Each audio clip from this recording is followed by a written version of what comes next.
Hello, friends. It is Nomad Brad coming to you from my box truck. We're doing it one more time from Yuma, Arizona. Welcome to the live stream as the sun blinds me in the face. Happy to have everyone here. I also want to apologize. I seem to have contracted the hiccups. There might be some physical hiccups throughout the live stream, but we're going to have fun anyway.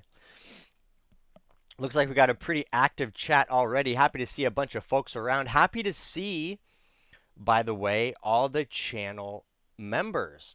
Not just the subscribers, but the paid members. Happy for all the financial support. Helps me keep the wheels turning.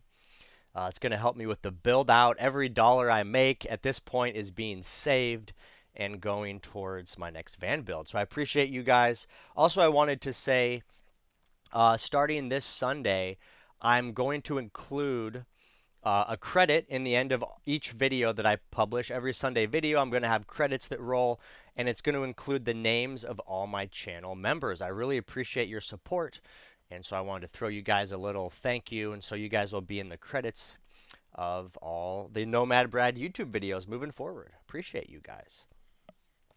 Looks like we have Diana Saylor in the chat. Number one, Diana Saylor with the first comment. OG Nomad Brad supporter. Diana says, good evening, everyone from Kansas City, Missouri. Hello, Diana. Happy to have you. I see Derek in the chat. Booyah. Looking forward to actually catching a premiere. Welcome, Derek. Happy to have you. Happy to have you in the live stream. We got Jose here. 9 p.m. is a little too late for the East Coast. Sorry to hear it, but I'm happy to have you here. You can always catch the replay if it's a little late. I understand. 9 o'clock's creeping into the late hours.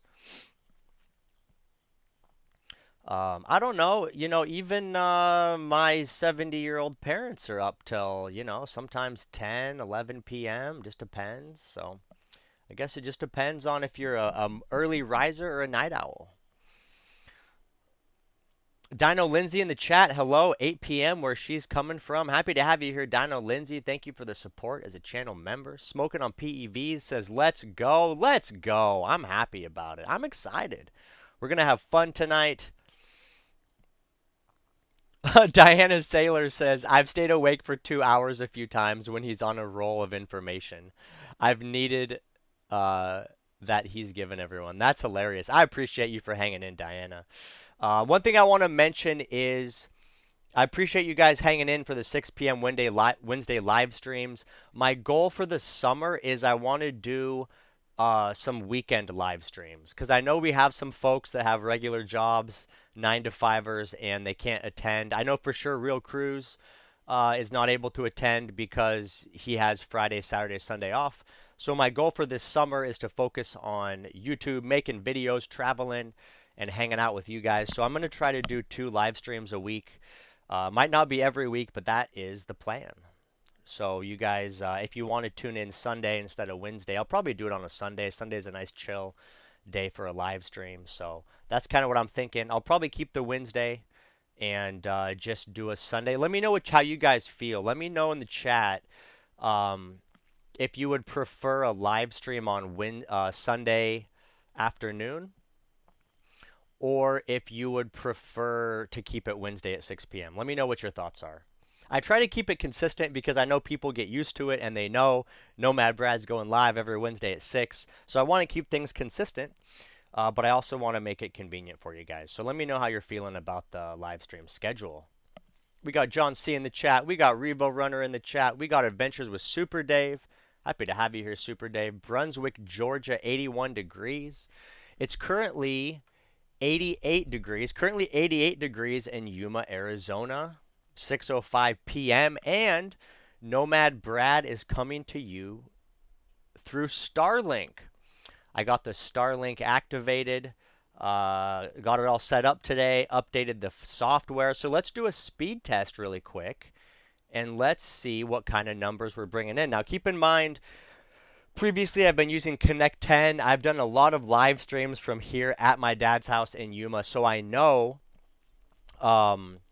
through Connect 10, I'm getting about 35 megabits down and about 15 to 20 up is what's pretty standard.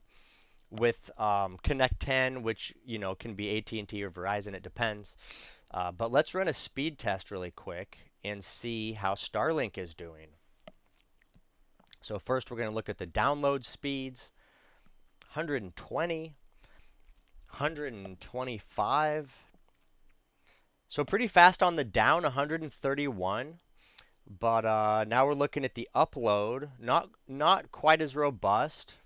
4.2. So here's the final results. 131 down, which is blazing fast, but only 4.3 on the upload. So that's something I've known about Starlink. The upload speeds are not as fast as cell tower based, but 131 down is smoking. You can live stream 4K videos all night with that. So I'm happy with it. Hopefully this will allow me to do successful live streams up in the mountains in Arizona this summer. And I'll be curious to see how it looks when I'm up there doing a live stream with Starlink. See how I want to compare and contrast the live streams I've been doing with Connect 10 versus Starlink live streams. Just check for overall quality and frame rate, and I don't know, nerd out on it. See how it works. Let's pop back to the chat and see what people are saying. Oh, we got Real Cruz here today. Look at that. I gave him a shout out. He usually can't make the Wednesdays, but here he is. Happy to have you, Cruz. What else we got? Mr. Sharp is in the chat. Stealth van camping in Yuma. Happy to have you, Mr. Sharp. Yuma's a great place to stealth camp. You don't need too much stealth in Yuma. They're pretty cool about it. We got My Gallup in the chat from Dallas Fort Worth. Lisa H. Geek with social skills. West Coast.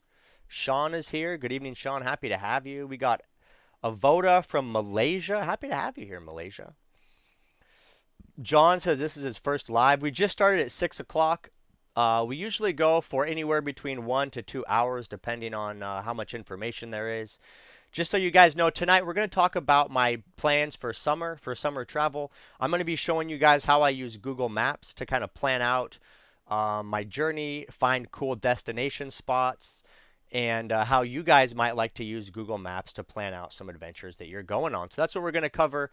This is going to be kind of a travel live stream. So if that sounds interesting to you, go ahead and hang out. If it doesn't, then you can click off. I won't be offended.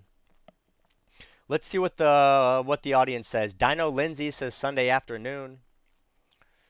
As far as a live stream, we got Simplebox here. Hello, Simplebox. Happy to have you. Patty S says, love your live streams. I'm on the East Coast, so this is 9 o'clock for me. What else? Michael's here from New Orleans. Happy to have you, Michael. Watch out for desert demon flies. Yeah, you were in the last live stream. I had crazy flies. Crate Train says Sunday. Donald Frazier just got home from Palm Springs. Didn't go to Coachella. Francis says Friday. Truth Seeker from Asheville, North Carolina. Vanessa from Virginia. Okay, well, we'll just try Sunday. I didn't really see any positive, either way. So we'll try Sundays, maybe in a few weeks. And I mean, I'll maintain both for a while. We'll see what happens, but we'll try it out. But just know in the future we'll have some Sunday live streams. Yes, Robert Allman coming through with the reminder. Don't forget the like. Please hit the like button. It helps out YouTube. It broadcasts my live stream to other people. Helps get the message out. FNA said they'll be in Oregon for VanLife in September. Yeah, FNA VanLife are going to Northwest Nomads. So that's a VanLife gathering in Bend, Oregon. Happens every summer. Good group of folks. I haven't been back to Oregon in several years. I will eventually, but I don't know when. At some point, I'll go back to Oregon. I'll check out Northwest Nomads. Outdoors Dreadhead is here. Happy to have you, Dreadhead. On the road now. I saw Dreadhead's story. He's heading up to, I think, Utah. He's got a camp hosting job. Utah Hurricane Cliffs. Hey, stop in Hurricane and say hi to Matt's Off-Road Recovery for me. I'd love to drop into Hurricane and check out their shop. Maybe I could look at the rigs in person. That'd be pretty cool. Smoking on PEV says the more Brad, the better. I appreciate you. Okay, cool. So we got it. So that's it. Let's go ahead and hop into the content for tonight. We'll talk about my trip a little bit, and then you guys can apply that to your trips. And for the duration of tonight's program, if you guys have any questions, that are specific to traveling, finding resources, finding locations, planning routes, anything that's like van life travel related. Feel free to ask questions, and I will do my best to answer those.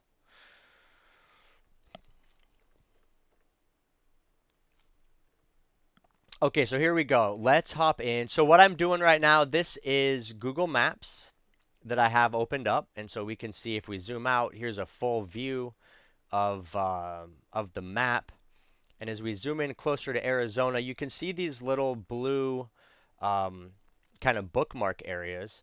And so these are areas that I kind of points of interest that I went through and kind of made a little map of places that I might like to visit. So the cool thing about Google is when you sign into Google with an account, like if you create a Google account and then sign into Google Maps, it will automatically save whatever you do on the map. So you can plot points of interest, save locations, and then it'll anytime you open the app back up, and whether you're on like your phone or on a desktop, as long as you're logged in, it'll have all that information there for you. So it's kind of cool. You don't have to worry about losing your place. And so first, I want to give you guys just an overview of kind of what my summer is going to look like. I'm starting out here in Yuma, Arizona. And I'm going to be leaving, today's Wednesday, I'm going to be leaving tomorrow morning, heading north up through Phoenix. I'm going to stop off in Phoenix. I'm going to visit my mom, and I'm going to make some stealth camping videos downtown Phoenix.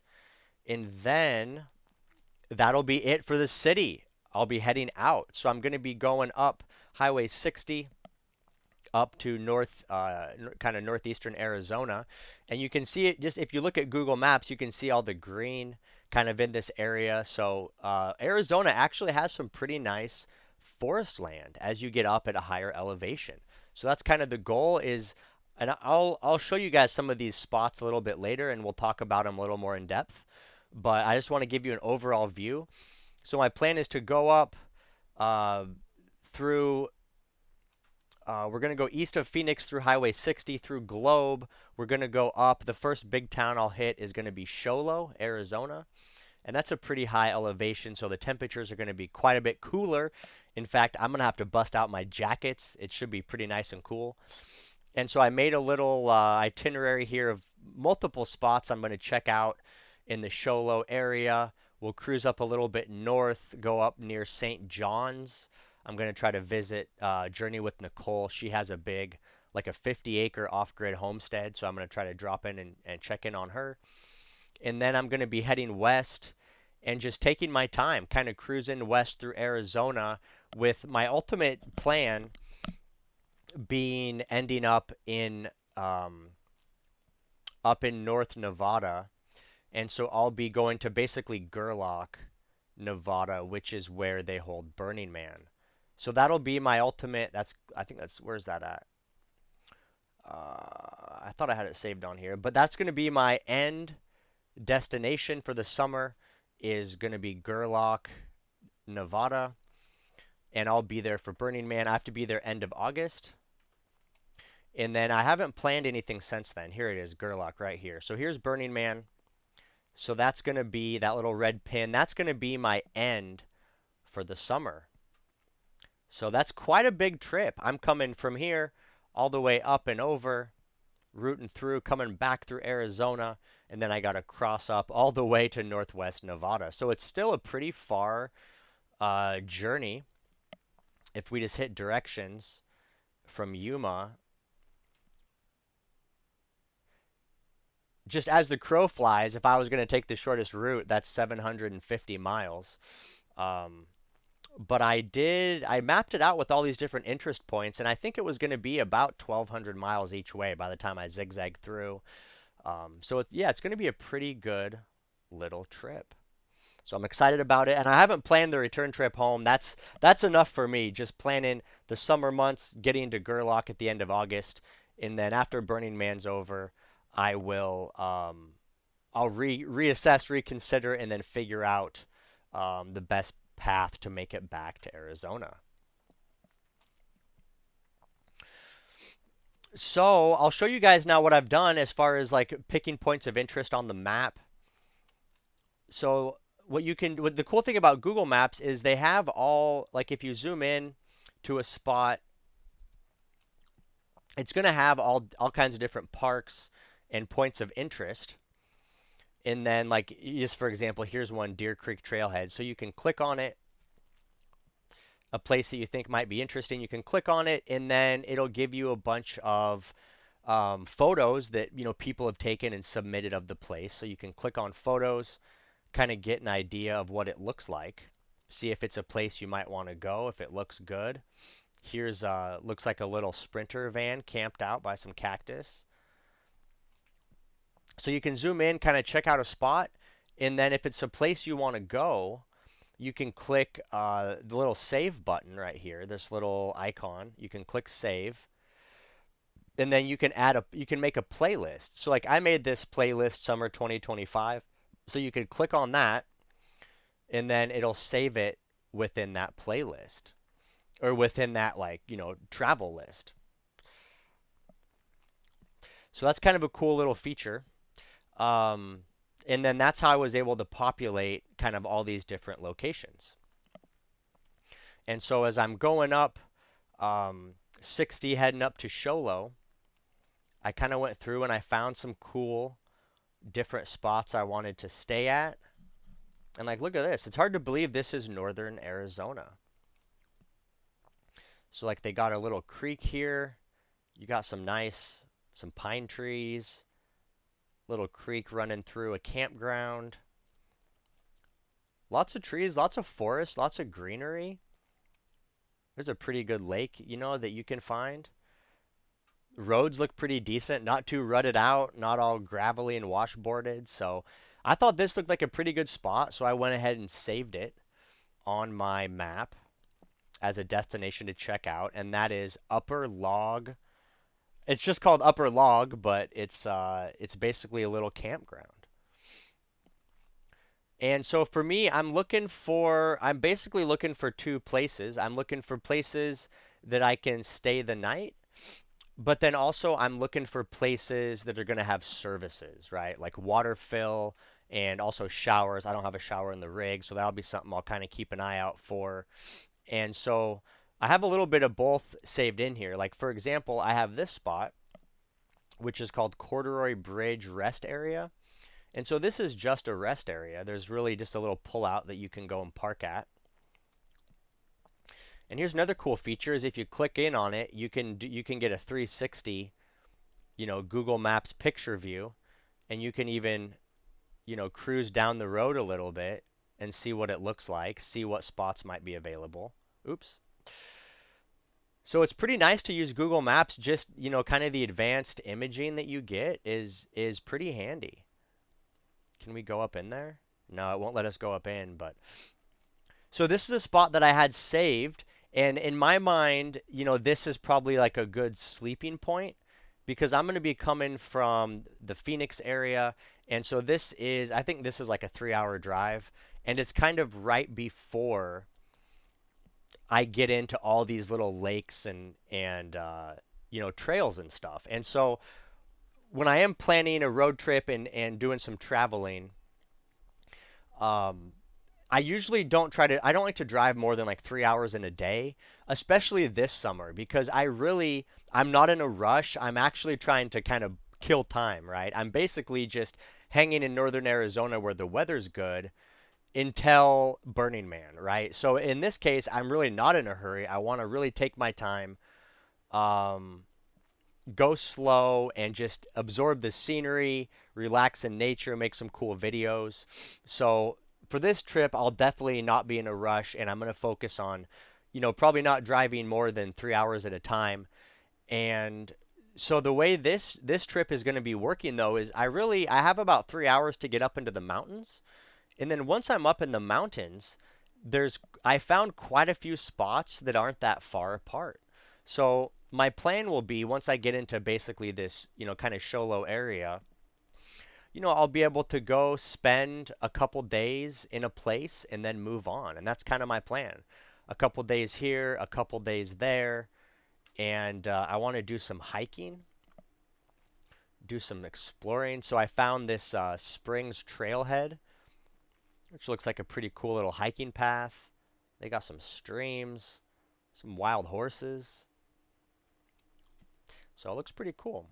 So that's something you guys can do, if you're planning out a road trip, right? Is try to have a destination in mind, figure out how much time you can allot to your travels, and then use the maps to figure out how far away stuff is. Like, for example, this corduroy bridge, you can hit directions, and I can say Phoenix, because that's where I'll be coming from.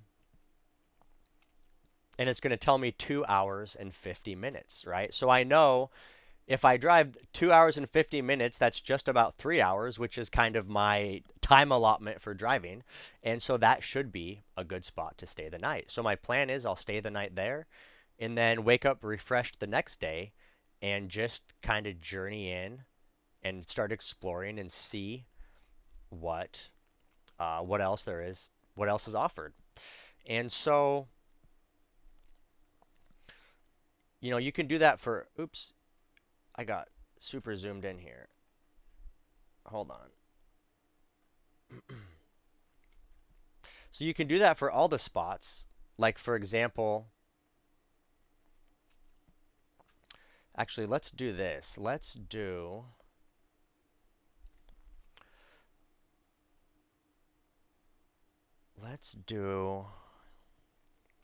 this. Saved lists summer 2025. Okay, cool. This is all the spots. So then you can pull up your list. You can see kind of a little on the side, there's kind of a little legend that shows you all the, like, just an up close of all the different spots you're planning to go. And so what we can do is, let's see. Is there an option to just do all of these? Let's go here, here, directions. Let's go Phoenix.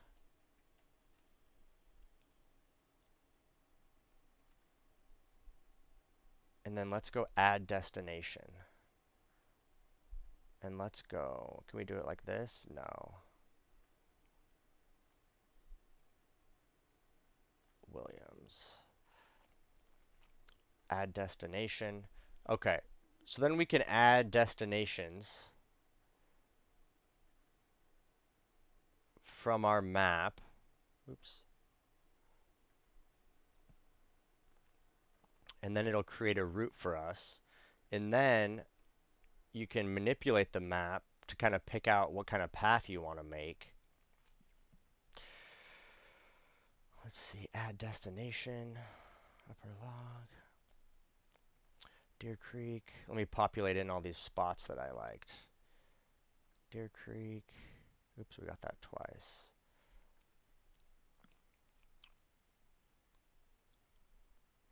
Gerlach's going to be the end point. There we go. Okay. And then what was this? It was Government Springs Trailhead. Add destination. Government Springs Trailhead. There we go. So that's kind of the plan. I guess something else I'll show you guys too is the other thing I'm looking for is, of course, I'll need a shower spot. So every few days I'm going to want to shower. And so another thing I did is I was looking at campgrounds. And so you can click on, hold on, let me get out of this one here. Saved. Let me start a fresh page here. Okay, cool. So the other thing I'm going to want to do is find showers. And so we can look at, so I chose campgrounds because usually campgrounds have showers. So you can click on the information for the campground, and then it'll tell you what facilities it has. Let's see where that is. Pets allowed, saved, reviews, about. Here we go, about. Children, parking, dogs. That doesn't have the shower section. Sorry guys, this is kind of not as smooth as it was earlier. Um,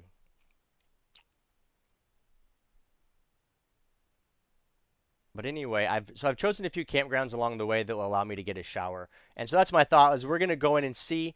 And so that'll be kind of something to figure out is whether I can just go into these campgrounds and maybe like park in the day parking and maybe go in and take a shower, or if I actually have to pay for overnight to get a shower. But they're probably just quarter showers. So typically you can just go in and use them and you don't actually need to stay the night. But that's kind of my plan. Cruising, one thing about cruising up in this area is you're not going to get, like there's no Planet Fitness. There's not going to be that type of thing. So I'll definitely be a little more on my own for finding showers. But I think between campgrounds, I'll figure it out. Also, my dad has lended me a solar shower. So like the plastic bag that you hang up in a tree, you put it in the sun, let it heat up, and then hang it in the tree and take a shower. For some reason, I have never I've never owned one of those, and so I think that'll be a good solution for this point. Because I'll probably be able to be out remote enough where I can have some privacy without like a shower tent. So that's also part of my plan. Besides getting hot showers at campgrounds, I'm also going to use the solar shower, and so I'll try hanging that up in a tree, getting a warm shower, and we'll see how it goes. I mean, you guys, we're going to find out together, right? You guys will be right there with me, so it's going to be fun. It's going to be a lot of exploration. I've never been to any of these places before, so this is totally new to me, and so you guys will get to kind of figure it out along with me, and we'll see what happens. But overall, it looks really pretty.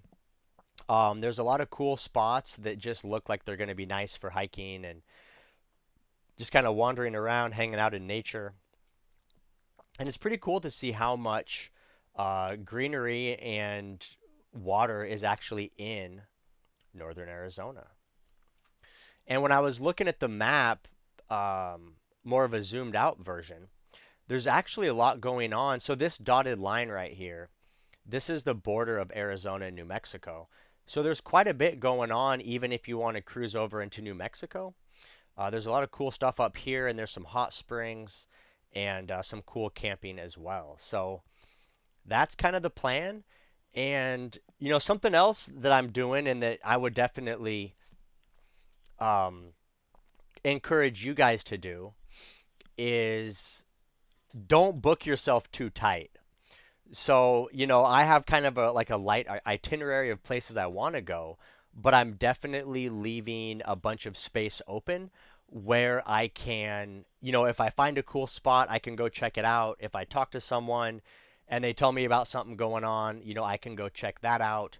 And so it's not like I have this strict itinerary because a lot of times, from my experience, when you are doing this type of travel, the best places you'll find and the coolest experiences are often those that you didn't know about, the ones you stumble upon or you talk to someone and they tell you about it.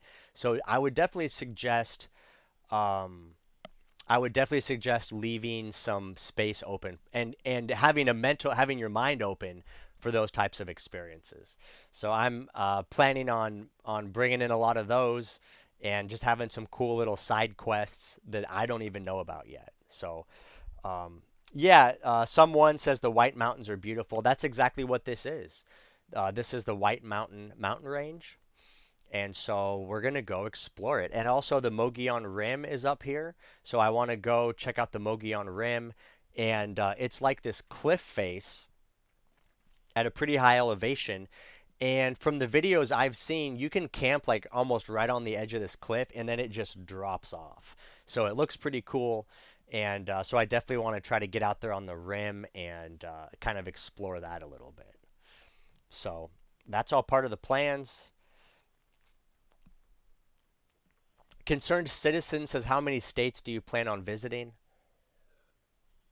Well, this summer I'm really just planning to spend summer in Arizona, and then I'll be going up to Nevada for Burning Man. But the thing is, there's so much to explore and so much to see. There's really no reason to rush to try to go to a bunch of different states like in one go. You know what I mean? You're going to have a better time in general if you pick a state and move slow and just thoroughly explore it. So like if you know, like for me, that would look like spending a summer in Arizona. And then like for example, 2 summers ago, I was in New Mexico with my dad, spent a summer in New Mexico. I would say spend a summer in Colorado. But I think that's a lot better mindset than thinking like I'm gonna go to Arizona and then New Mexico and then Colorado, then I'm gonna jump over to Utah. It's a lot of driving and you're missing so much in between that I really don't think it's a good strategy. So I think it's better to, kind of pick a spot and thoroughly explore it, or at least that's my, opinion on it. You might feel different, but keep in mind too, I've been doing this for 7 years, and in a way, I'm still early. I mean, I'm 39, almost 40, and so a lot of people wait until they're 65 to do this kind of stuff. So I have 25 years, easily that I can explore all these states. So it's really, I'm really not in any rush to see it all. And so that's kind of my thought process on it. We're just going to have a good time. And this summer is going to be Northern Arizona. Outdoors Dreadhead says, I guess we get to figure out the solar shower together. Thanks to AJ and Kristen getting me one as a go away present.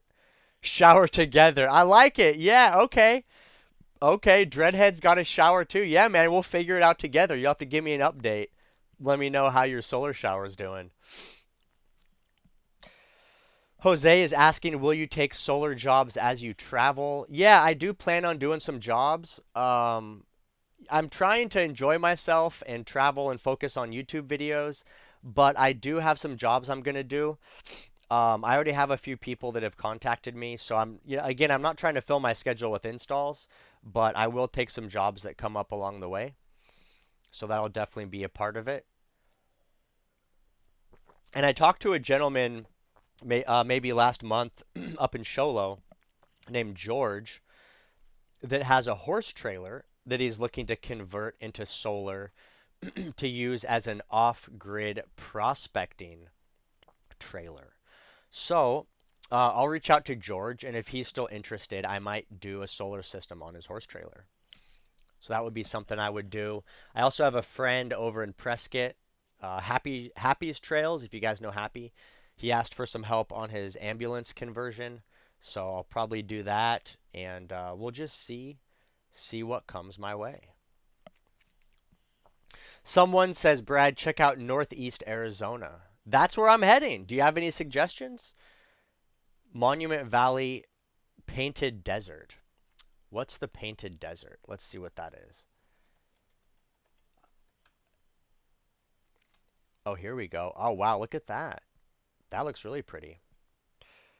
It reminds me, there's a place in Oregon called the Painted Hills. Looks very similar. That's kind of cool. Painted Desert.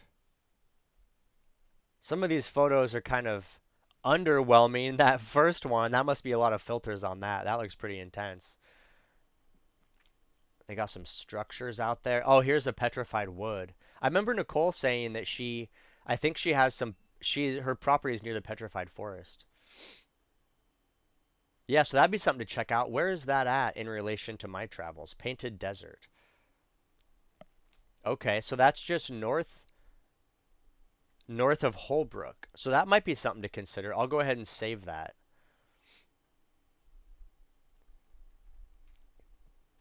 Failed to save. Why did it fail to save? Google's not happy right now. Well, we'll keep that in mind. Painted Desert. I might have to check that out. Thanks for the tip. I appreciate it. Oh, Journey with Nicole is here. She says, hey, Brad, nice to catch you live. Hello, Nicole. Nice to see you. Happy to have you here. I am planning to visit you this summer. I saw your itinerary. You're quite busy, so hopefully I can catch you in between your comings and goings.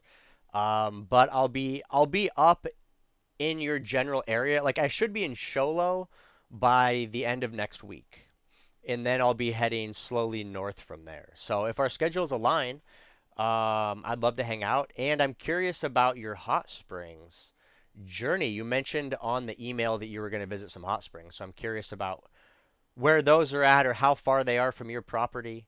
Because I love hot springs, and I'd definitely be interested in checking some out during my summer journeys.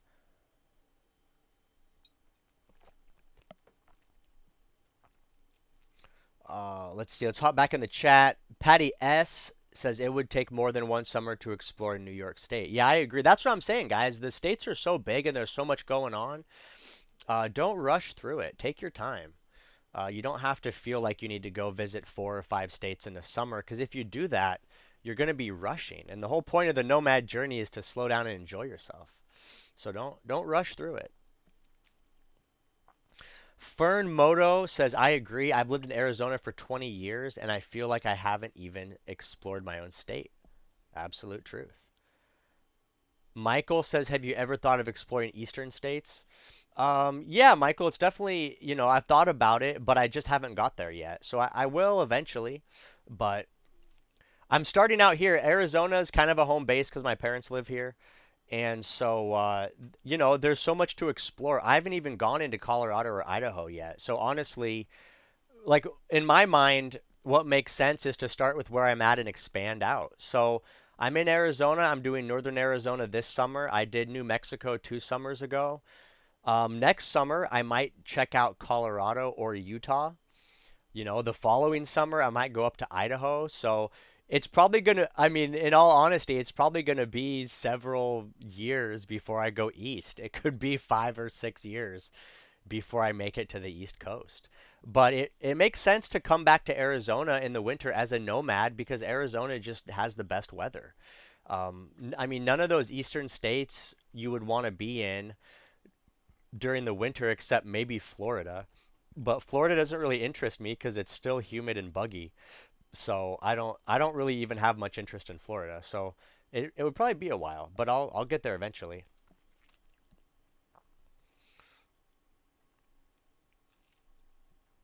Jack says, have you been to Montana? I went as a child on vacation, but I haven't been back into my van. So Montana's on the list. Definitely Montana, for sure. Idaho, Colorado, Utah. Um, those are all like the ones I want to check out first. Like those are my first ones, just for beauty. And I also want to go back to the Northwest. I want to go back to Oregon and Washington. So that'll be a whole summer, Oregon and Washington. So yeah, it's all on the list. Thomas Miller says you need a travel buddy. Time to get a rescue dog. Yeah, I agree. I traveled with my dog for the first 5 years of my van life, and then she passed, and it's been a couple years now. So I definitely want to get one. Probably after this next build. My plan is to return to Arizona this winter and start a new build out. And then after I have that vehicle built, then I'll be in a position to get a dog.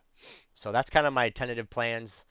Get a dog maybe this coming spring, and then do some traveling with my furry sidekick. I know that'd be fun because I've done it before.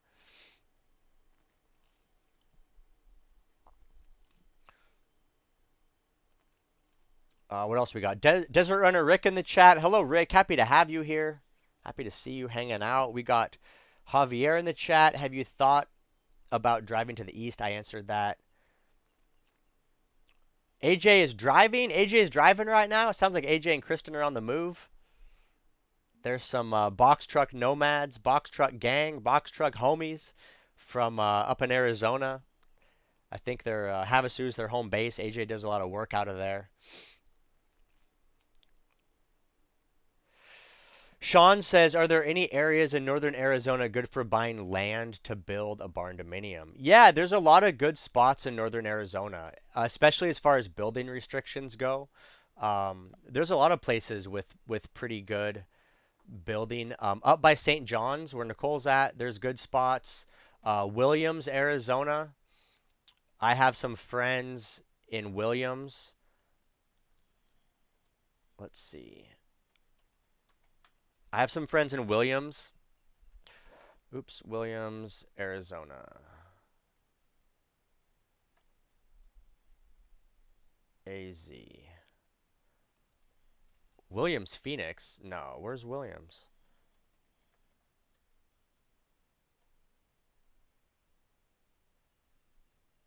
Am I spelling it wrong? What's happening?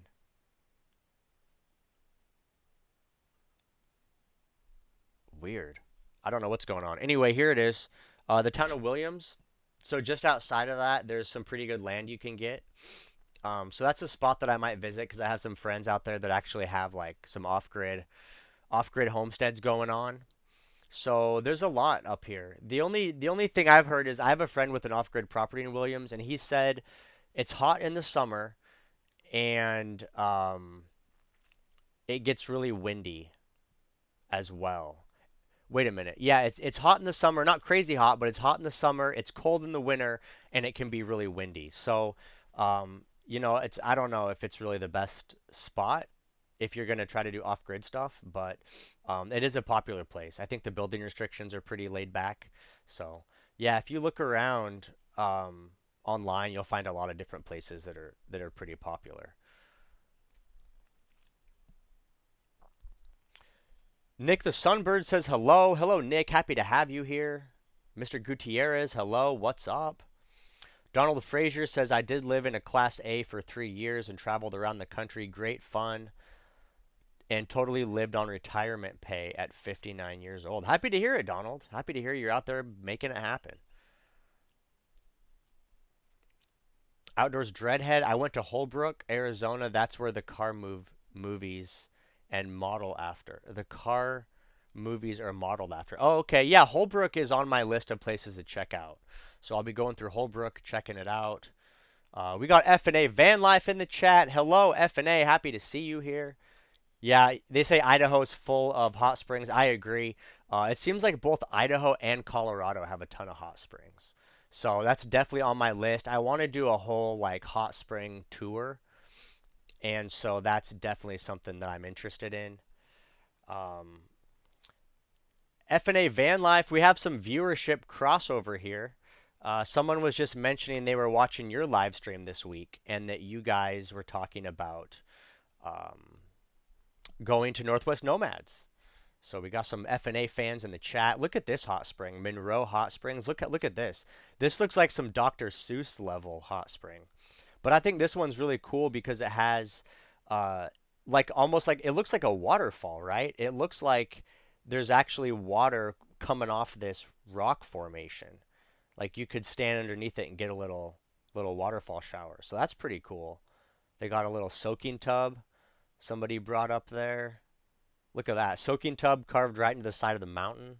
And then if you look in the background, you can see there's a schoolie right here.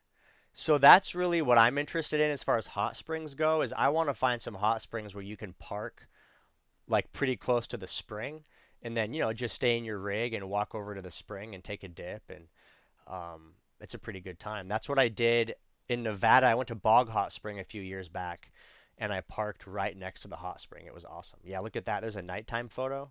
That looks so cool. So I'm definitely interested in checking out some hot springs. Probably not this. I probably won't find too many this summer, but maybe next summer.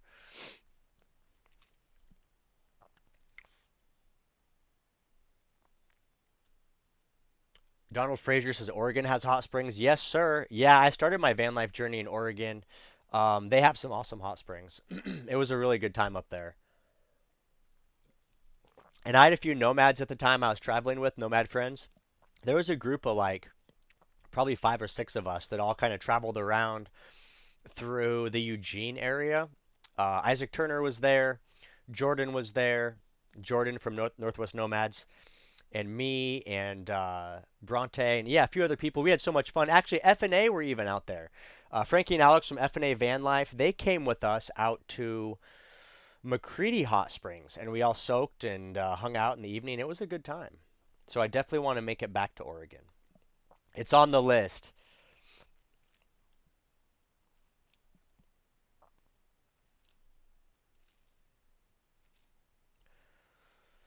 Arthur J says hi from Nevada. Happy to have you here, Arthur. AZ is more tiny home friendly. Yeah, absolutely. Yeah, Arizona has some counties. Usually the building codes are separated by county.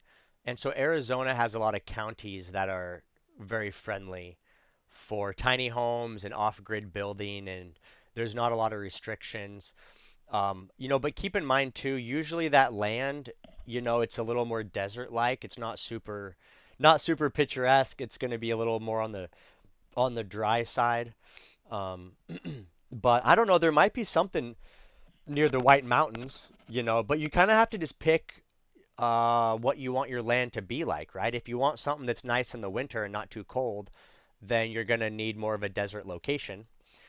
If you're looking for something that's going to be comfortable in the summer and lush and have trees and streams, then it's going to be, you know, cold in the winter. So you kind of have to choose, choose what you're looking for. Autophysics says Flagstaff is my favorite. I visited Phoenix then Flagstaff on my way to Roswell. Yeah, I've been through Flagstaff. I haven't, when I went through there, I was kind of in a hurry. I didn't get to stay. And so if I look at my journey here, let's see, where are we? Oh, we're in Hot Springs still. Hold on, that's Colorado. Let's go back down to Arizona. So if I look at my journey here, I was kind of planning on looping up, taking Highway 40 west, going through Winslow, Arizona, going up here through Seligman, and then where is where is Flagstaff? Let's type it in on the map. I think it's above Sedona, right? Is it up here? I'm surprised it doesn't show it on the map. Let me type it in.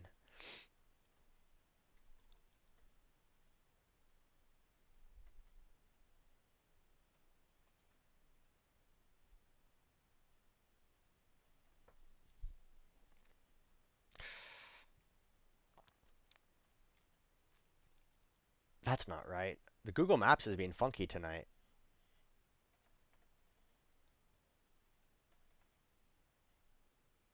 I don't know. I'll try this Flagstaff Mall. Here we go. Flagstaff. Okay. So Flagstaff. So if I went north, if I cut north, yeah, went across Winslow, Winona. Yeah, so I would be going through Flagstaff actually. It looks like this route would take me right through Flag. So yeah, I'll definitely check it out. Um, See what's going on. I have a couple spots saved actually. Oh, my dad was telling me about this Walnut Canyon. So this is outside of Flagstaff. This is one of those spots where there were like Native Americans that built homes in the side of the cliffs. So I think this is a spot you can do tours and kind of just see some ancient building, some ancient ruins. Walnut Canyon. So that's on my list. That's one thing I'll try to check out up in the Flagstaff area. So the thing that I'll be really interested in and just trying to figure out is, what the stealth camping situation is, because I'm always trying to be able to travel and stay the night without having to pay. Since I have my entire, tiny home on wheels, I really don't want to have to spend money to sleep for the evening, just to park somewhere on a piece of dirt. So that's going to be my goal, is to see um, how much I can stay the night without having to spend money for a parking spot.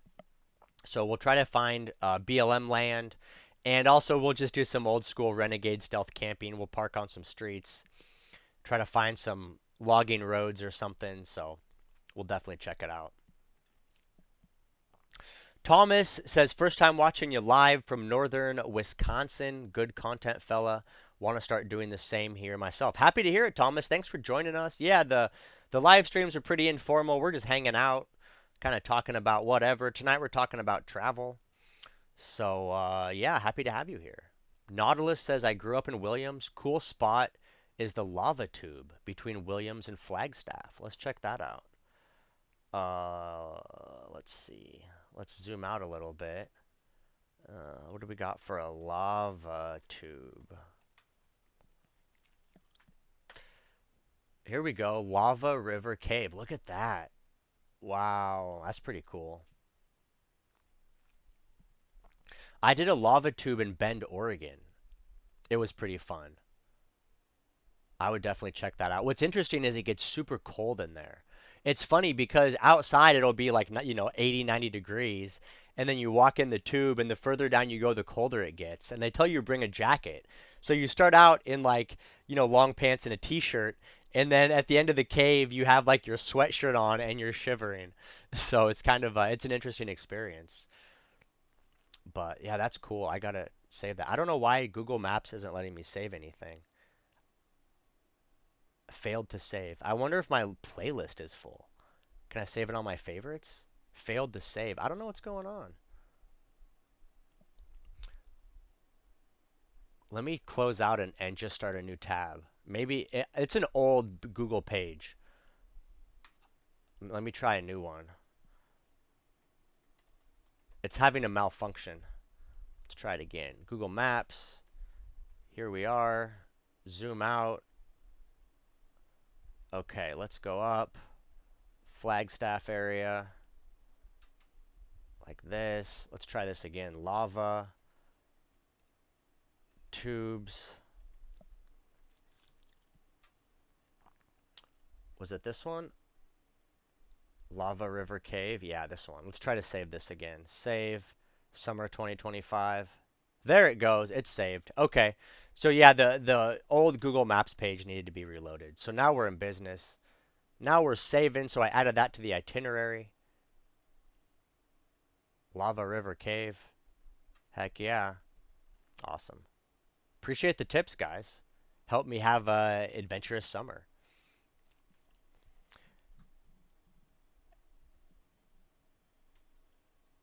Journey with Nicole, she likes that Utah hot spring. That was pretty cool. I agree. F&A VanLife, it is a really nice hot spring. I think it might be illegal to go nude in Utah. Yeah, that would make sense. Utah's pretty religious, so I wouldn't be surprised. Um, Usually, if I'm with other, like if I'm there with strangers, I'm not gonna be naked. You know what I mean? Like I can put on shorts. I mean, by the time you put on a pair of swim shorts and that's it, you're basically naked. There's a thin piece of polyester between you and the water, so it's pretty close to naked. But yeah, I don't need to be completely naked. If I'm there all by myself and there's no one else, I might strip down completely. We'll see what happens. Jay Bird in the chat. Good evening, Jay Bird. Happy to see you here. Hoosier in the woods. Happy evening. Will you be installing solar while traveling? Yes. I have a couple jobs lightly set up, so I do plan to do a little bit of solar installs. Not too much though. My primary focus is to travel and make videos and relax and have a good time. So the solar installing will not be my priority, but I will help out folks when I can. Nautilus says Meteor Crater is good for a quick stop. Torcra. Meteor Crater. Rest area. Oh, that's funky looking. Look at that. That looks like a shot from Mars or something. That's a goofy looking rock. That's a rest stop. That's cool. Poisonous snakes. Watch out. I could pull over there for sure. Hang out on the rocks. Meteor Crater. I like it. Thanks for the tip. We'll check it out. Right along Highway 40. There it is. I think something else that's important to do as far as traveling goes is I think it's good to, when you're waking up in the morning, if you're having a travel day where you're going to be making some distance, like say you're going to, you're kind of finishing up in an area, you're going to drive an hour or two to a new spot. I think it's good to open up your maps before you hit the road and really, zoom in close on the area between where you're at and your destination and see what's along the way and just see any points of interest you might want to check. Because when you're doing like a big Google Maps view and you're planning out your destinations, there's a lot of little stuff that you're just not going to see, you're not going to be focused on, right? Like when you're zoomed out, all the smaller stuff doesn't populate. But, if you're going to be, leaving from Meteor Crater heading west, you can zoom in, see what else is going on. I also like the satellite view. Satellite view is pretty cool. So, like you can see, here's a meteorite museum. You can just kind of see if there's anything else along the way that might be interesting. Not much going on out here. It looks in general kind of desolate. Babbitt Tank. So I always like to try to make sure as I'm traveling, if there's any interesting things, I don't miss them along the way. Twin Arrows. Is that it? That looks like a casino. Might be an Indian. This might be Indian land. Navajo Plaza Hotel. This might be Indian land. Yeah, Navajo Fire Station. What's this? Canyon Padre Bridge.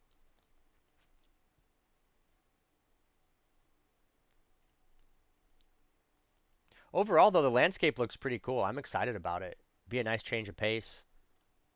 Look at that. They had snow in the winter. That's pretty cool.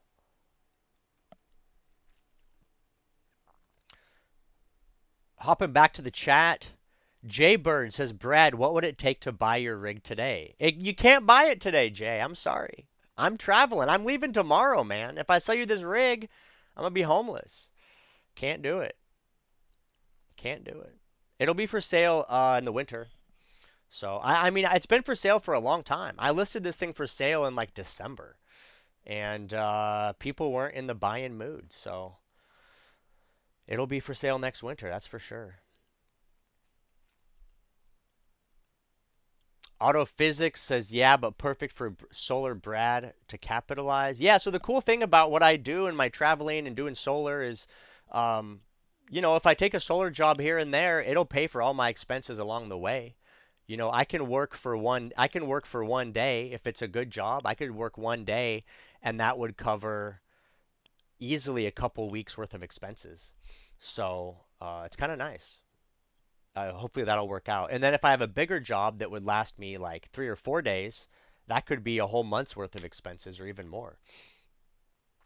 So we'll see. We'll see what happens. But it is nice to have I have fruit flies in here. It'll be nice to see what happens, and it's nice to have some skills that I can use along the way to help me out. And if you guys watched that my video from last Sunday about the headlight restoration company, I think that's a great gig for nomads that don't have any specific trade that they are good at, and you want a way to be able to make money on the road. I think that's a great idea. If I was doing headlight restoration, I would probably just pull over on the way at truck stops, go park by the big rigs and have my van wrapped with headlight restoration, and I'm sure you could do a few $100 a day pretty easily on some semi trucks.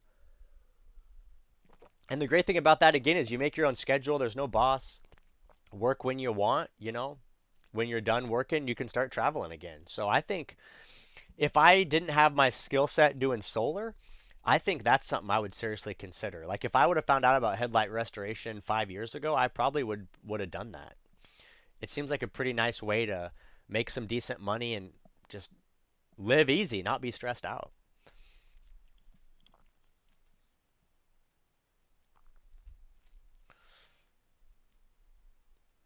Let's see what the chat has to say. F&A Van Life says dragging around the hot spring. Yeah, that was funny, man. We had some good times. Um, it's funny when you're having experiences and you're in the moment, you're enjoying yourself, and like when you're with friends, um, a lot of times you don't realize how special those moments are until they're over. And the reality is, a lot of those moments that are so good, it's like it's just the right combination of the right place, the right time, the right people, and those experiences are so fun and enjoyable. But on the other hand, you can never have them again, right? It's like it's just one of those things that you really got to try to appreciate it when you're in the moment. Like for example, what F&A Van Life is talking about, there was like 6 of us at this hot spring in Oregon. And that was just a time in our life where pretty much all of us were a lot younger, more free.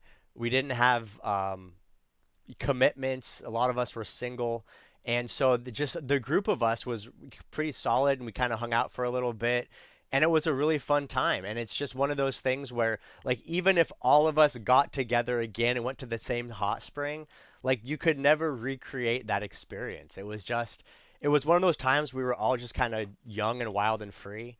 And it was a really good time, and I'll always think about it fondly. And so I guess what I'm trying to say is it's important to cherish those moments. And sometimes I've caught myself mid-moment in more recent times. Like, for example, last summer when I was on the beach in San Diego, right? Living with all these nomads, Wanderbox and King Gamer and Sir on Dave, Zach Zoller, KK, all these people.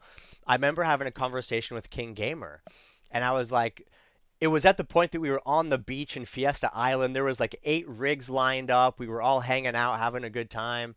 And I was like, dude, look around, like look at everything going on right now. And you have to realize this is a moment in time. It'll never happen again. You can't get back to it. But it's so good, and It's just something to like try to soak it up as much as you can while you're there because it's just one of those things that like spontaneously happens. And that was a great example. And I think about those times in San Diego even today about how much fun we had. And so I'm always looking, to find the next one, right? You can never relive that same one, but you can always create more in the future. You can't really create, but you can always find more in the future. So I guess that's what I would say is try to keep an eye out for situations like that and cherish them.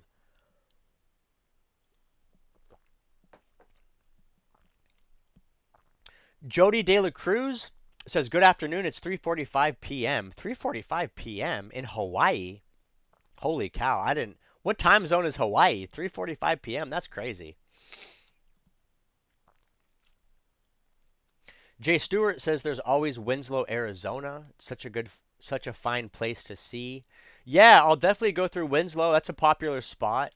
There's a song about it, right? Driving through Winslow, Arizona. Yeah, I'll check it out. I definitely am excited to check out some of the older Arizona towns. I know there's quite a few there along Highway 40, so I'll be checking them out. Jose says, "Have you thought about going live as you're driving?" Yeah, absolutely, Jose. And that's what I was waiting for Starlink.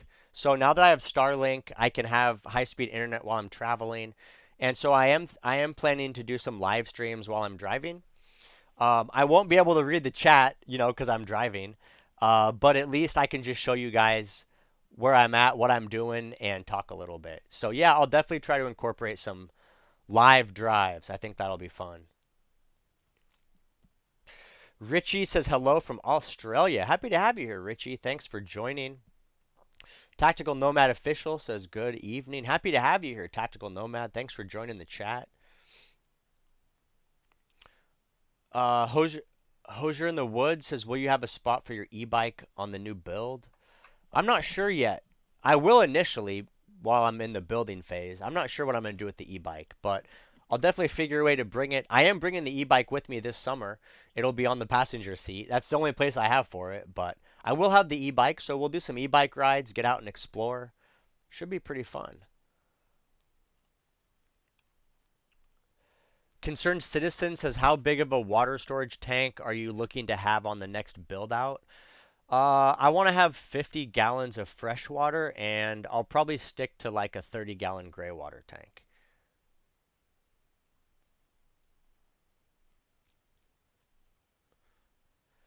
King Gamer in the chat. Hello, King Gamer. Happy to have you here. King Gamer checking in from San Diego. How's it going over there, brother? Hope you're enjoying a nice, beautiful sunset. Hope you're hearing the waves crashing. Going for barefoot walks on the sand. San Diego was a beautiful spot. Kevin says, need help with solar, please. About to order 4 panels. Happy to help you out, Kevin. You can find my contact info on my website. What is it? Solarservice.com.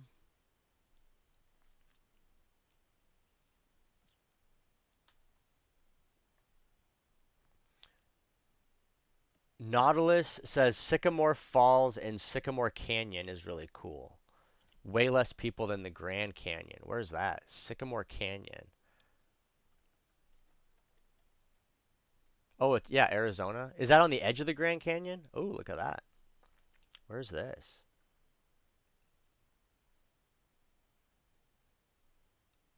Interesting. It's south of 40. Let's look at the photos. Ooh, look at that water. I like that. That's looking pretty good. That's looking real good.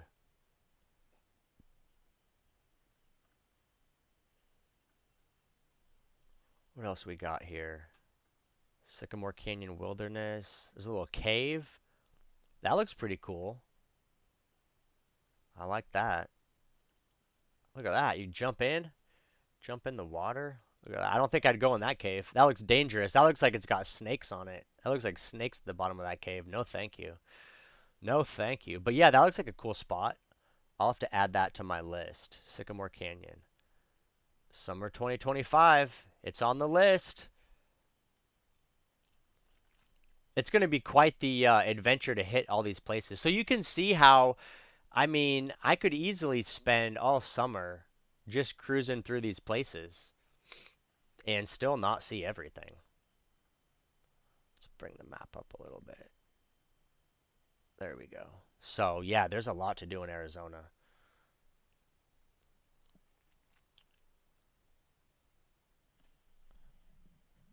Thomas Miller says you're almost there to the crater.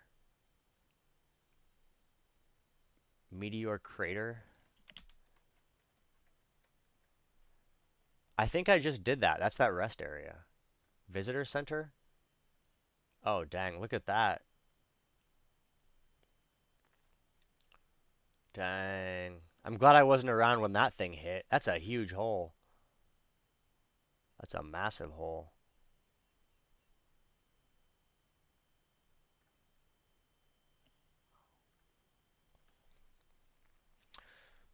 Mr. Keji, still no plans to go to Area 51? Not yet. I don't know. I mean, Area 51, I drove through Area 51 2 summers ago. I mean, what's there? I mean, I didn't go through like the area. I take that back. I didn't drive through Area 51. I drove through Roswell. I drove through Roswell, New Mexico. It was mostly just like tourist trap shops trying to sell you alien shot glasses. But I don't know. I mean, Area 51 is just a spot in the desert, right? Like, what is there to do there? Is there anything cool to look at? Like, I don't want to just go frustrate the military that are trying to keep people away.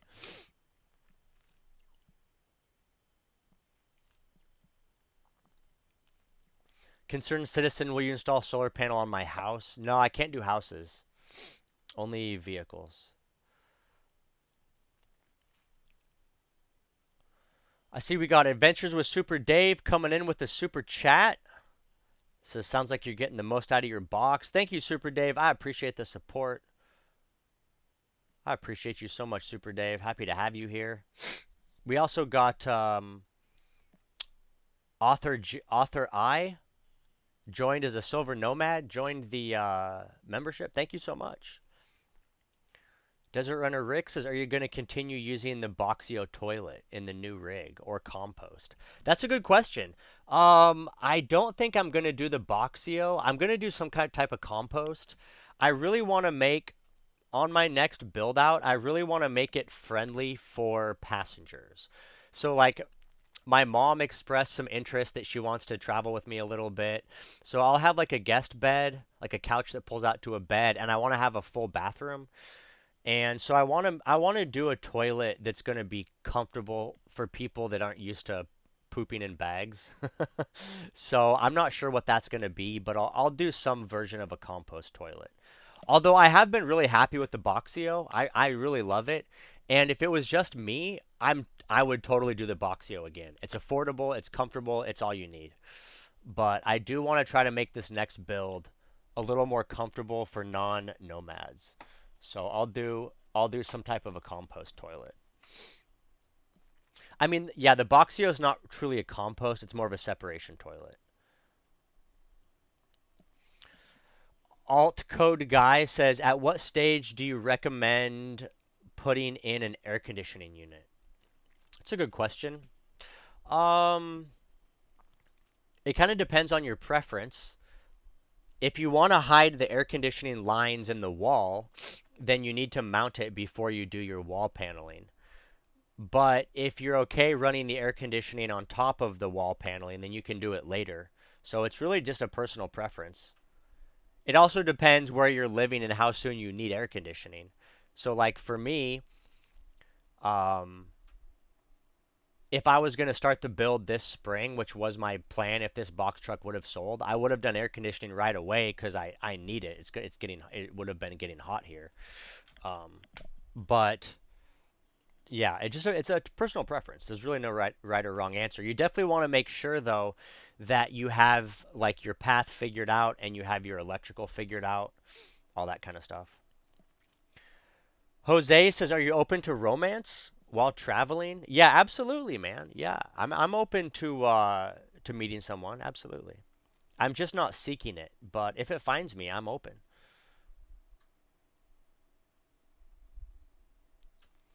Check out Sarah Foss. She's a van lifer, just started her channel. Should we check out Sarah Foss?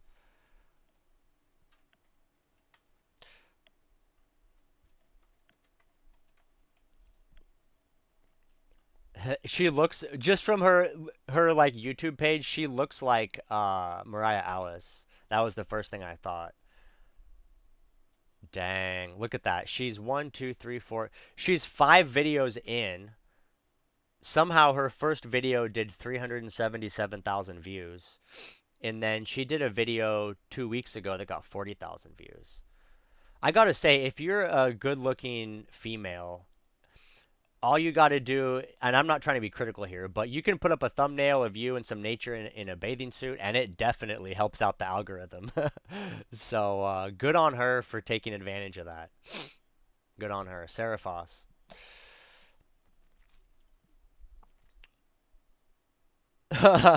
Kevin says that meteor narrowly missed the visitor center. That's hilarious. Someone says there's a nice hike out by Strawberry. Yeah, I was definitely looking at Strawberry on the map.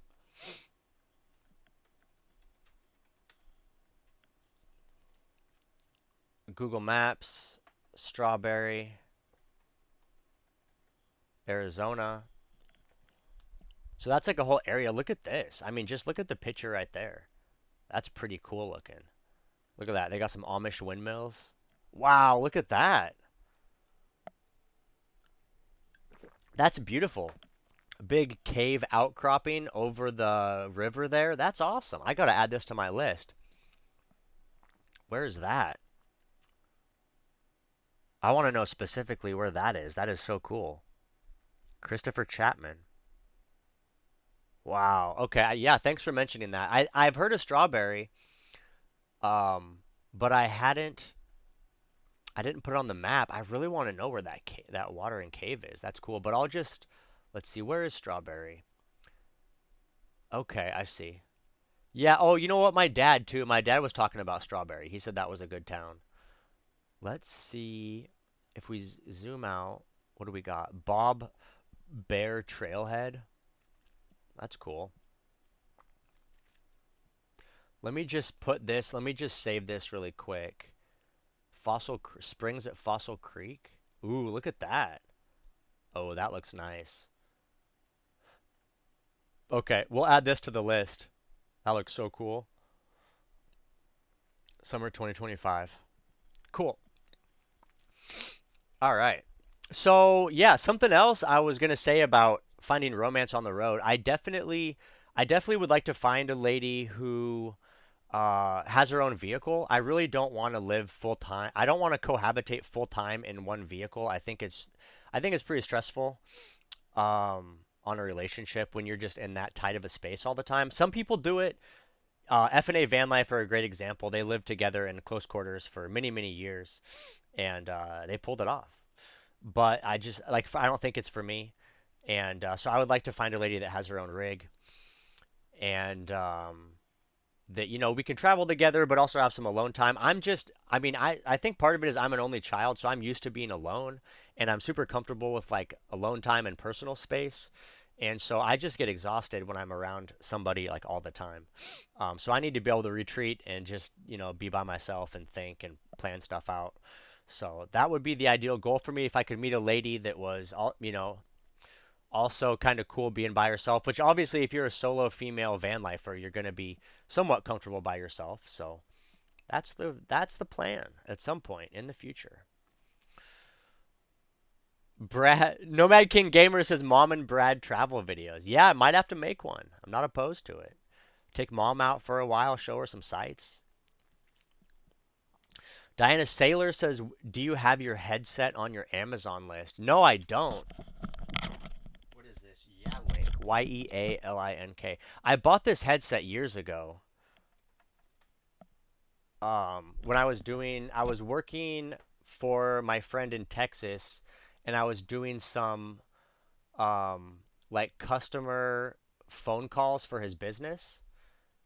And so I just needed a headset, and I ordered this headset. But it's really nice. I like it a lot. I definitely recommend it. The company is YeaLink, YeaLink. I'm sure they don't make this exact version anymore, but I would just say if you get one that's like by the same brand, here's one, 35 bucks. But I gotta say, this headset is really good quality. Like I use this for all my phone calls, like when I'm doing solar consultations or anything where like I really need to, sound professional and also hear the client well. It's really nice to have a headset. So I definitely recommend the Yeah Link headset. It's a decent price too. I mean, it's 40 bucks. It's not cheap, but I think it's a good value because it is really good quality. And if you get the cheap ones, like a $20 headset, they're just not going to last and they're not going to sound as nice. So I think this is a pretty good value.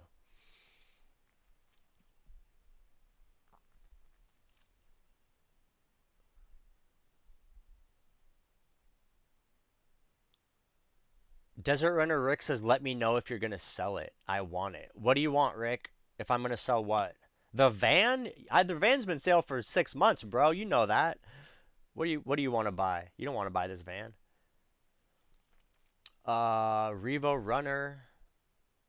Tactical Nomad Official, Sarah Foss, she's young, fit, wears yoga pants. Of course, she has 20K subs and just over. Yeah, that's the magic. I mean, again, nothing against her. I mean, if you got it, use it. But yeah, being an attractive lady doing van life videos, you get a nice boost. Jonathan Romes says nailed the only child thing. I can be in my rig for a month alone and be fine. Yeah, I'm yeah, totally. It's definitely an only child thing. I spent a lot of time alone as a child, and I'm comfortable, super comfortable with it. Um, I like being around people, but honestly, I need to be alone to recharge, right? Like some people get energy from being around a group. Like they'll go to a group of people and everyone's talking and chatting and they're getting all wound up. They're getting energized. But when I go around a group of people and everyone's wound up and talking and I'm like contributing, for me it drains my energy. And then I got to go be by myself to like recover. So it's just, different types of people. Um and there's strengths and weaknesses to each side, but definitely I'm more of a solitude type person. Smooth for Life dropped a super chat. Thank you so much, Smooth for Life. I appreciate you.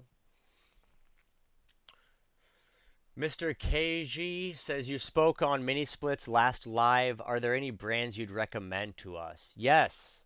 Yes. So on mini splits, my recommendation is get the DIY style. There's basically two brands. There's Mr. Cool, this guy right here. This is like the big well-known company. This is like the Nike of DIY mini splits. They make a great quality product. And then the one I have is Climb Air. So for example, this Mr. Cool 12,000 BTU mini split is $1,300. The one I have,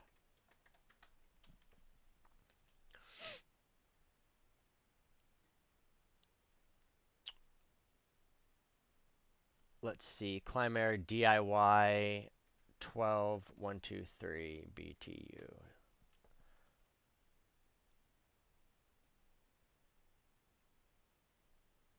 The one I have is about the same price. It's 11.89. They were on sale though. Honestly, I looked at these Climb Airs like a couple months ago and they were like $800. But they might have bumped the price back up for the tariff stuff. But anyway, regardless, I would recommend either Climb Air or Mr. Cool. I've personally been using the Climb Air for over 2 years now, probably close to 3 years. And hold on, let me turn some lights on in here. And it's been a great unit. I haven't had any problems with it. Knock on wood. Knock on my cutting board. I haven't had any problems with it. But the reason it's good to get the DIY version is because um, you don't need any special tools or equipment to install it. So all the refrigerant that you need, it's inside the copper lines that they ship with you, and the copper lines just thread into place. and they have a really secure like locking system with O-rings that hold everything together. So I think it's actually a superior design for being in a vehicle because there are a lot more vibrations, and I think the O-ring system on the DIY version is better actually than a traditional flare fitting that's on a regular mini split. But if you get the regular mini split, you're going to have to hire somebody that knows how to install it. Like you're going to have a vacuum pump and a micron gauge and gauge sets and pull a vacuum and do a whole bunch of stuff. The Climb Air or the Mr. Cool, anybody can basically do it themselves. So that's what I would recommend. And I definitely recommend the 12,000 BTU unit. If you have a bigger vehicle, a box truck, a shuttle bus, I would absolutely do the 12,000 BTU. And keep in mind the way these mini splits work, um, everything is variable capacity. So if you don't need a ton of cooling, they can reduce the compressor and use less, so they can still be very efficient. But if you buy too small of a unit, you can't increase the cooling capacity. So it's better to have one that's a little oversized, even if you only need it a little bit out of the summer. But it's way better than getting one that's undersized because then you'll never be comfortable. And I know people that have made that mistake. They bought 9,000 BTU units and they're not powerful enough, and then the only choice you have is to replace it. So I always recommend a 12,000 BTU unit. Thomas Miller says being alone. Thomas Miller says being alone is the same thing. Oh no, he corrected himself. Being alone is not the same as being lonely. Yeah, I agree. I very rarely feel lonely when I'm alone. So yeah, I'm totally comfortable. Rick Turner says if Nomad Brad starts wearing yoga pants, I'm not watching anymore. I don't blame you, bro. It doesn't work for dudes. It's only if you're a girl.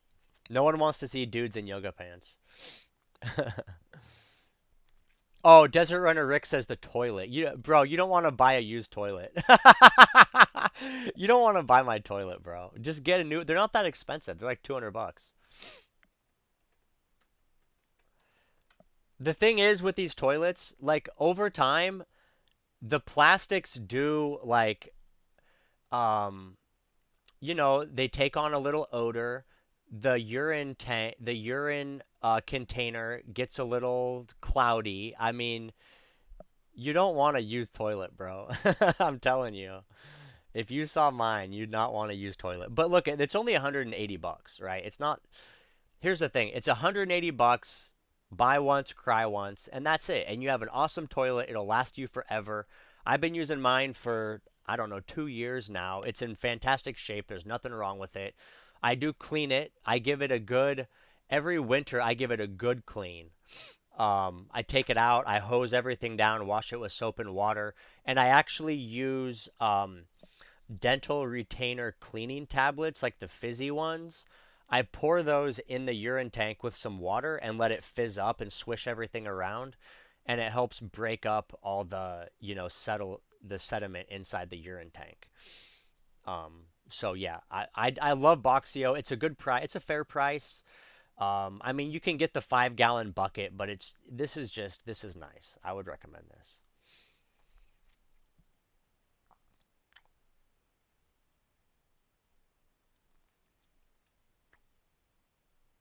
Nick the Sunbird says, Brad, I've started eating better after watching your videos, especially cucumber salads with oil and vinegar. I'm happy to hear that, Nick. Congratulations. Hell yeah. I'm happy to inspire folks to eat better. And it does, if you watch my videos, you can see it doesn't have to be complicated. I eat super healthy, and none of my stuff is fancy. Like when I'm doing my big cooking videos, I'm just throwing stuff together and it always turns out pretty tasty. So I'm happy to hear you're eating better, and keep it going, man. Keep it going. Jose says, you mean you will turn down 45K now? Yes, I absolutely. Yeah. I can't. It doesn't mean no good. Because here's the thing, Jose. If I sell this van right now for 45K, I have $45,000 and I have no home. And it's going to be 100 degrees in Yuma almost every day in the coming future. So I have no home, no vehicle, and I have nowhere to build it out. So that's why I'm waiting to do the build until next winter because, man, my hair is funky. Because next winter in Yuma, the weather will be good for a build out. I'll have, 4 months to take my time, do an awesome build, and then hit the road. But if I sold this van today, I would be in a terrible position.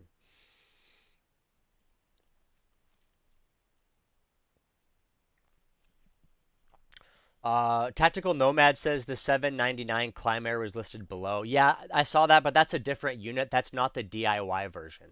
I'm saying the DIY version specifically, the one that I just showed you guys for 1100, that was on sale for 800 like a month ago. I saw it because I was looking at one for a client. But you guys want that? Make sure you get the DIY version. Dino Lindsay coming in with the super chat. Thank you, Dino Lindsay. I appreciate you. Appreciate the support. It's going towards the box truck build. I'm excited.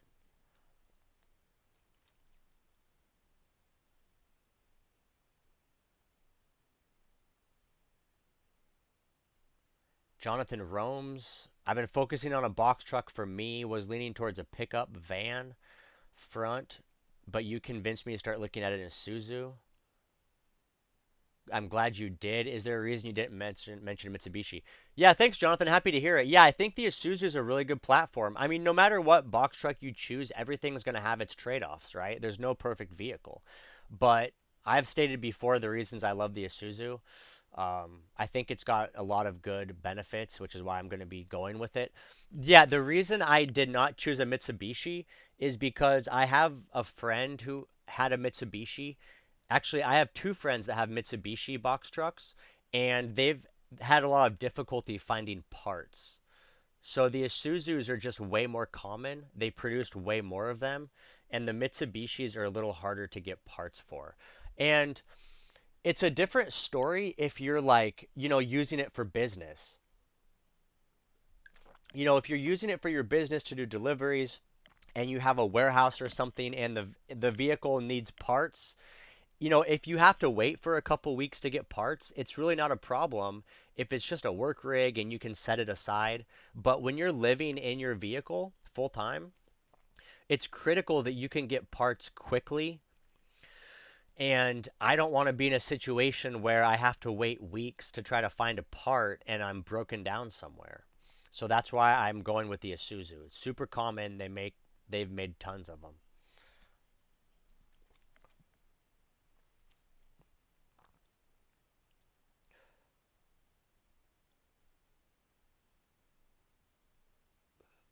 Steve Wood says, "Have you considered adding a Tesla connection to charge your batteries on your U-Haul truck?" I mean, honestly, I've been living in this rig for 3 years now, and I've really never had to plug in. So the goal is to be self-sufficient and not rely on the grid. So no, I don't plan to do a Tesla charger. Um, I'm gonna have close to 3,000 watts of solar on my next vehicle. So there's really no reason I need a Tesla charger. The only reason you would need a Tesla charger is if you're trying to maybe like live in a spot in the winter that doesn't have good sun. Like if I was trying to live in Oregon in the winter, I might need a Tesla charger, but as long as you can follow the good weather, which is what I do, then there's no reason to need a Tesla charger.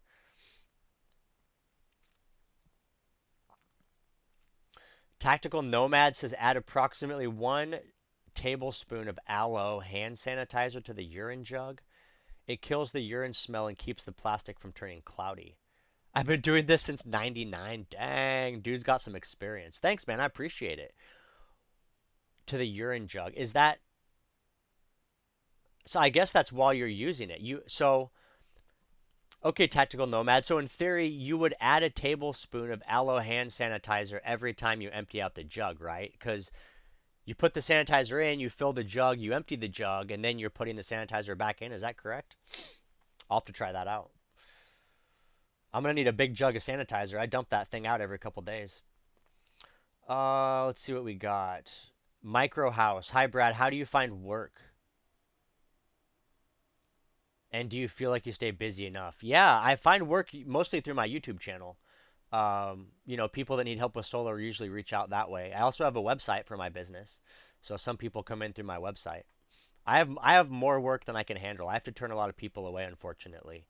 I'm just one man in a van, you know. I can only do so much. Tactical Nomad says I buy the 32-ounce Equate aloe sanitizer from Walmart. Thomas Miller says sell your van now, no summer of Brad. Seinfeld reference. Yes, Thomas, I love Seinfeld. I've seen almost every episode. I won't say every episode because I'm sure there's one or two out there, but I love Seinfeld so much. Summer of George, that was a great episode. I love Seinfeld. I think my favorite Seinfeld episode is the one where it's like a 4th of July episode and Kramer turned the hallway into his front porch and he put a screen door on the front porch and then he gets like attacked by some kids. It's one of my favorite clips.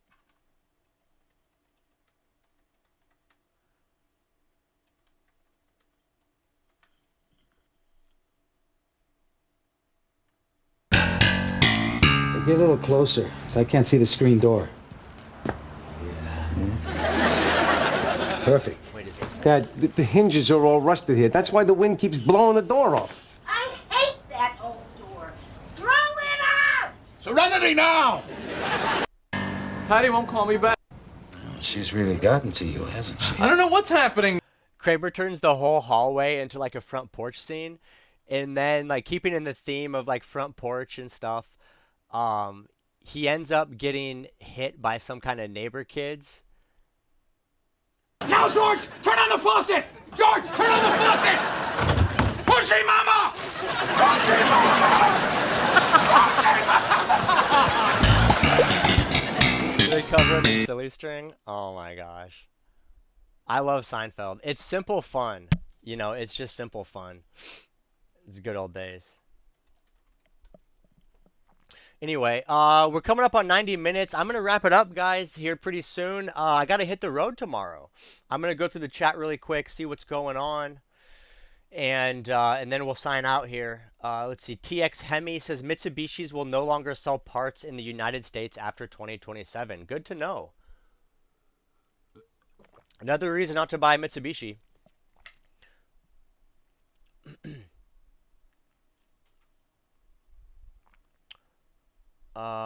Jonathan Roberts or Jonathan Romes with a super chat. Thank you, Jonathan. I appreciate you.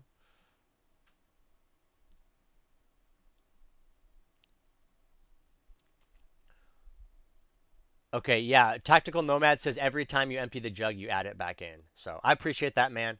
I'm gonna try that out. That's a good tip. I really appreciate that. I'll get a big Walmart Equate aloe jug.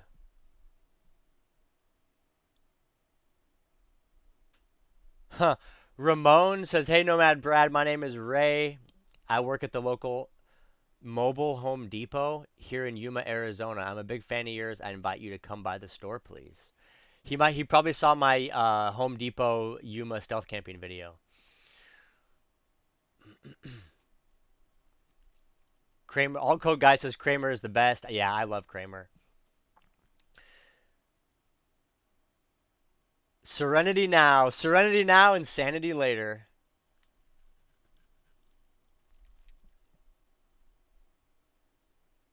All right, guys, that's it for me. I'm going to wrap it up. I appreciate everybody for joining tonight, hanging out. I hope you learned something. I hope you saw some cool parts of Arizona you didn't know about and maybe got a little more comfortable with Google Maps. I hope you guys can use that for yourself in your own adventures. That's it for me in Yuma, Arizona. I'm hitting the road tomorrow morning, heading north. Next Wednesday, I'll probably be coming live from Phoenix, and then we'll be going up into the mountains. So the summer of Brad is beginning. We're going to be doing all kinds of journeys and stealth camping, and who knows what's going to happen. It's going to be a lot of unknown mystery and exploration, and, you know, we're going to figure it out together. So I appreciate you guys for watching and hanging out, and I'll look forward to seeing everybody next Wednesday. So I appreciate the super chats and everybody who's a channel member. And that's it for me. I appreciate it, and I'll see you guys next time. That's Nomad Brad signing out. Peace.